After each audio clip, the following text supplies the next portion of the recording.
안녕하세요. 김태훈의 현명한 투자자 방송 시작하겠습니다. 오늘은 에이스테크에서 좀 말씀을 드려야겠는데요.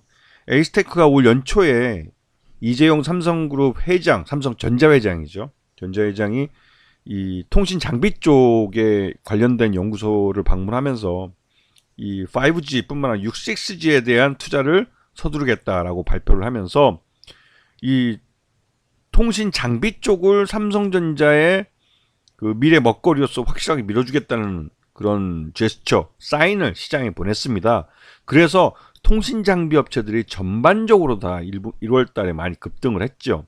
하지만 지난 2년여 동안, 특히 코로나까지 포함한 3년여 동안 통신 장비 업체들은 극심한 그 수주 부진에 시달렸고, 그러다 보니 재무제표들이 아주 엉망이 되어버렸죠. 그러다 보면 경영권까지 넘어가는 경우가 발생했습니다. 미국 같은 경우 이 5G 투자가 전국 단위로 이루어지긴 했지만 이게 코로나 시기에 이루어진 투자다 보니 SOC에 대해서 각 주별로 큰 편차를 갖게 됐습니다.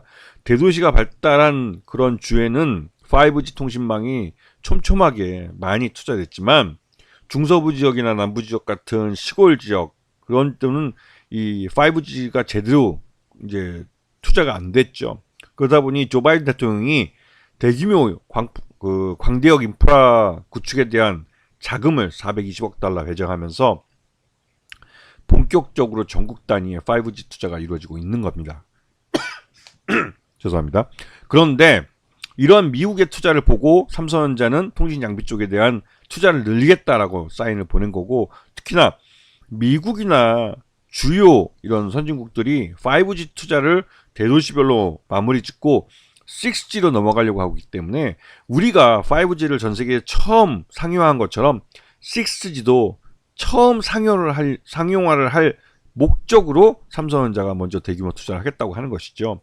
이런데 통신장비 업체들이 수혜를 받는데 에이스테크도 마찬가지로 여기에 수혜를 받을 거라고 생각이 들었습니다. 하지만 지난 연말에 에이스테크는 그때까지 기다리지 못하고 그 경영권을 매각하기로 했죠. 그도 그럴 거게 이 실적이 굉장히 나쁩니다. 그나마 이제 지난 올 연초에 이제 결정이 된 이 제4 이동통신이 대규모 기지국 5,000개에서 6,000개 정도의 기지국을 전국 단위로 새로 장만을 해야 되기 때문에 이런 기지국 안테나에 대한 새로운 수요가 발생했지만 아직 이 제4 이동통신의 기지국 안테나는 개발도 안 된 상태이기 때문에 이게 좀 시간이 더 걸리기 때문에 어차피 이 에이스테크는 주인이 바뀌고 바뀐 주인이 새로 자본이 확충이 되고 그 확충된 자본을 갖고 투자를 할 수밖에 없는 상황이 발생한 거죠. 그래서 작년 3분기까지 지금 실적이 공개되어 있는 걸 보면 아주 형편없습니다. 그 재무적으로도 굉장히 어려운 상태죠. 그리고 최대주 지분은 11%밖에 안 되기 때문에 솔직히 이 정도로 최대주 지분이 줄어들었으면 말 그대로 이제 먹튀를 해도 뭐라고 말할지 못할 정도로 아주 최대주 지분이 경영권이 굉장히 약해진 상황입니다. 그런데 여기에 이제 새로 2,360만 주, 61만 주를 투자를 해주고 여기에 총 344억 정도 운영 자금을 여기다 투자해주는 조건으로 이제 새로 신규로 이제 이 외부 투자가 들어오게 됐죠. 이 오라이즌 인베스트먼트가 제3자 배정 유상자로 들어오기로 했는데 이게 원래 이 납입은 주총 전에 3월 정기 주총 전에 이 제3자 배정 유상까지 다 끝내주고 그렇게 해서 자본을 확충한 상태에서 주총을 하기로 했었는데 갑자기 이게 납입일이 6월 18일로 변경이 됐습니다.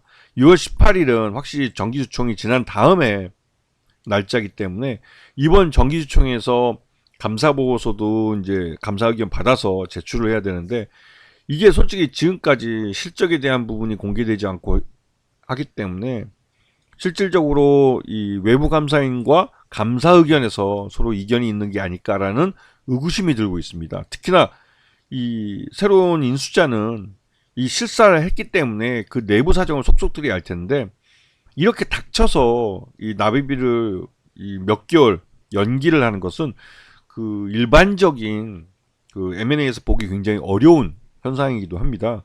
인수자 쪽에 돈이 없던지 아니면 인수자 쪽이 그 불안해하는, 즉 상장을 유지할 수 있는지 없는지에 대한 불확실성, 이런 부분은 감사 의견 거절을 받으면 상장 폐지, 곧바로 상폐 심사 들어갑니다. 그렇기 때문에 이런 부분을 제대로 그 인수자를 설득하지 못했을 가능성이 있다는 것이죠. 근데 이에 대해서 지난 연말에 임시유총을 열고 이사회를 넘겨주기로 했던 부분이 이 뭐 유상증자 납입 일정이 이제 연기되면서 이것도 자연스럽게 이 임시유총에서 임원에 대한 이사 선임권이 무산돼 버렸죠. 이에서 일찍이 예상은 되긴 했었습니다. 하지만 이렇게 전격적으로 납입일을 연기하는 것은 분명 문제가 있는 것이죠.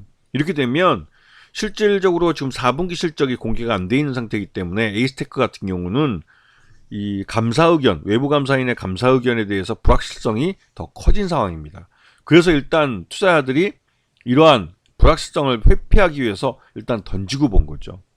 왜냐면 이 에이스테크가 지금 이 감사 의견을 잘 받고 상장을 유지한다면 그 이후에 투자를 해도 충분히 싼 가격에 살 수 있다는 생각이 들기 때문에 지금 이렇게 무리해서 그 리스크를 테이킹할 필요는 없다고 생각하는 투자자들이 더 많은 겁니다. 특히나 새로운 인수자로 들어오는 오라이즈 인베스먼트가 납입일을 6월 달로 이렇게 연기한 것은 이건 솔직히 그 일반 투자가들한테는 굉장히 큰 불안감을 주는 거죠. 이런 불확실성은 회피하는 게 맞습니다. 투자자로서. 이 리스크 자체가 너무 크기 때문에 이 리스크를 그냥 감당하고 있기에는 불확실성이 너무 큰 거죠. 그래서 이러한 그 투자를 하고 나서 투자한 이후에 일어나는 여러 가지 변수들에 대해서 나름대로 그 리스크를 테이킹할지 말지는 투자자 스스로가 판단을 해야 됩니다. 하지만 그 리스크가 너무 큰 리스크라면 회피하고 보는 게 더 합리적일 수 있죠. 아시겠습니까? 자, 오늘 방송 여기서 마치겠습니다. 감사합니다.